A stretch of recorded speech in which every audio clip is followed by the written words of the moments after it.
internationale sur VOA Afrique. VOA Afrique. Bonjour à tous et merci d'être au rendez-vous de votre santé, votre avenir. Nous sommes très heureux d'être encore avec vous pour une nouvelle édition de ce programme sur VOA Afrique.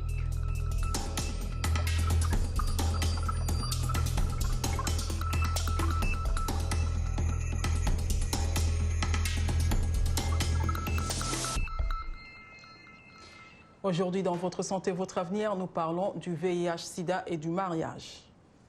Tout à fait, Rosine. La sexualité est l'une des voies par lesquelles le VIH-Sida est transmis. Et c'est aussi l'un des points importants lorsque deux personnes s'unissent par le mariage, raison pour laquelle il est conseillé de connaître l'état sérologique de l'autre pour éviter de mauvaises surprises après le mariage. Le VIH-Sida n'est plus synonyme de mort, vu que les porteurs de ce virus peuvent vivre longtemps et avoir même des projets de mariage lorsqu'ils suivent bien le traitement médical. Mais cela n'empêche que ceux qui s'engagent au mariage soient informés sur la vie de l'autre. Nous avons tendu le micro aux personnes qui ont accepté de nous partager leurs expériences. Mais avant cela, écoutons d'abord, comme chaque semaine, les avis de quelques-uns d'entre vous, chers téléspectateurs, qui disent sur les avantages de se faire dépister avant le mariage. Avant que moi si faut boluka, munganga a consulté bino. Moi, si je consulté, moi si a consulté pe mobali à partir de ce que vous êtes d'accord pour bobala na pour boyer côté moi ça tambolaki o éviter côté pe mobala tambolaki o éviter beaucoup au kutanaka boyo ko maladie et même bino na liwa. Oui, les avantages de se faire dépister avant le mariage, d'abord ça évite d'avoir certaines maladies, entre autres le sida et des maladies sexuellement transmissibles. Et puis, ça rassure aussi aux couples que quand ils vont faire des enfants, ils vont faire des bons enfants. Des enfants qui ne seront pas séropositifs ou ils n'auront pas des infections, des différentes infections en fait. C'était là les quelques réactions des habitants de Kinshasa sur les avantages du dépistage avant le mariage. Une question qui touche essentiellement les gens qui se préparent au mariage. Oui, Rosine, et la confiance, d'accord, mais la prudence d'abord. Si l'un des fiancés est séropositif et que l'autre se fait contaminer faute de test, le couple pourrait même perdre cette confiance. Ainsi, pour éviter toute mésaventure, la solution réside dans le dépistage des deux partenaires. Effectivement, le fait d'être au courant de l'état sérologique de l'autre permet aux deux conjoints de vivre les avantages de leur union et d'éviter évidemment les inconvénients. Le témoignage de ce couple nous en dit plus. Oui, nous l'avons fait. On l'a fait lors des examens prénuptiaux. On a fait les tests d'électrophoreuse pour connaître notre compatibilité. Et puis après, nous avons profité pour faire celui des VIH, pour connaître notre statut, quoi. Les avantages à se faire dépister avant le mariage, c'est d'abord pour une simple raison. C'est que l'homme et la femme doivent connaître leur statut sérologique. Donc savoir si l'homme a le VIH-Sida ou la femme a le VIH-Sida. Parce que dans beaucoup de cas, si l'un des partenaires a le VIH-Sida, il n'y a pas mariage. Et il y a certains qui l'acceptent selon leur consentement, ou bien quand on le fait, on trouve que les deux ont le VIH, ils peuvent décider de se marier. L'avantage, c'est d'abord de connaître son statut sérologique, savoir si on est détenteur du VIH-Sida ou non. C'est ça l'avantage. Les couples qui se marient sans avoir fait le dépistage courent beaucoup de risques. Parce que on peut se faire contaminer par une personne qu'on aime. Ça, c'est compliqué et c'est presque gâcher toute une vie. Si on le fait, c'est d'abord avant de se marier pour savoir si les mariés, parce qu'on s'aime, ça c'est une vérité. Mais après, il faut savoir si on est d'abord... Il n'y a pas que les VIH-Sida, il y a aussi le groupe sanguin. Il faut savoir si vous êtes compatible pour ne pas avoir des enfants SS. Mais ce qui est vital, c'est le VIH-Sida, parce que c'est une question de vie ou de mort. Le VIH-Sida tue. Je conseille à ceux qui veulent se marier de toujours faire le dépistage. Parce que c'est important. On ne peut pas engager une vie à la mort, au nom de la mort. Donc je leur donne le conseil, tout au début, de commencer par faire le test de dépistage du VIH/SIDA pour connaître les statuts sérologiques. Si c'est positif pour l'un des partenaires, je conseille d'arrêter. À moins qu'ils donnent leur consentement et disent non, nous voulons continuer. Si c'est positif pour tous les deux, ils peuvent décider de se marier et voir comment ils vont évoluer. Mais c'est important de faire.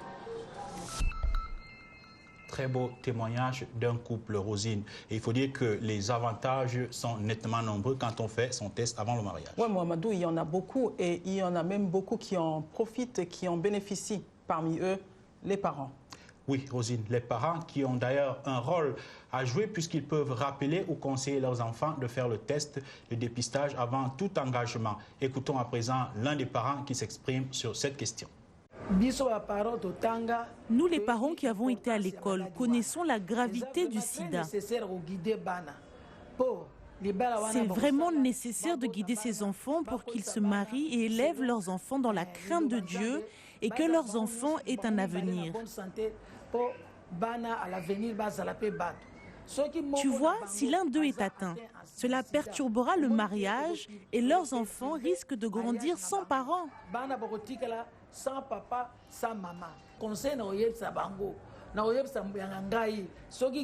Je dirais à mon enfant, si tu as le sida, je préférerais que tu laisses l'enfant d'autrui se marier à quelqu'un d'autre avec qui elle ne courrait pas de danger.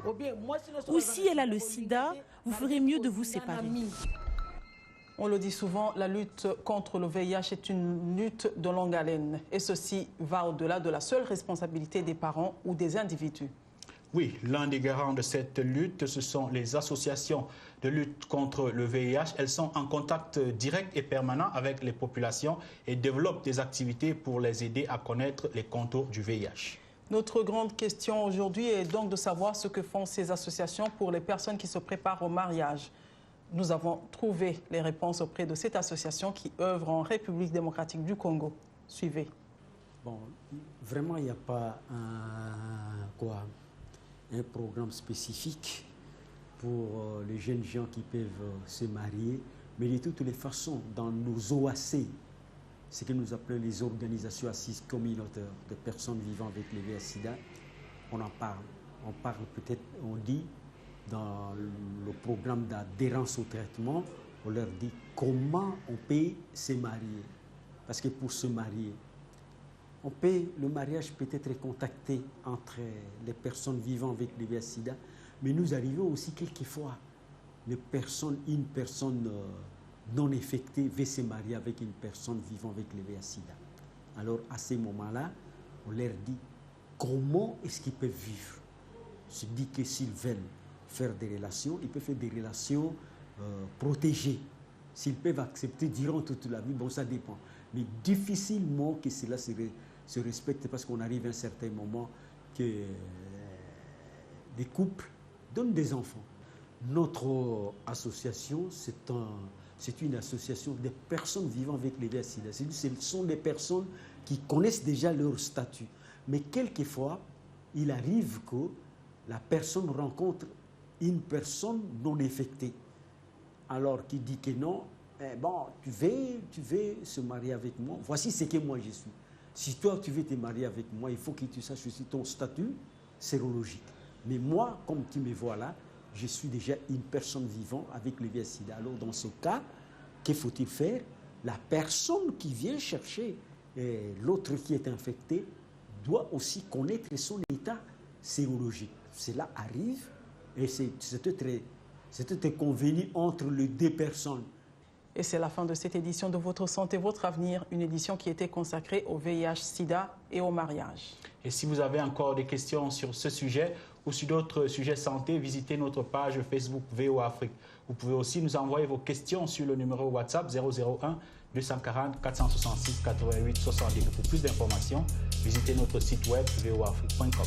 Merci de nous avoir suivis. Au revoir. À très bientôt.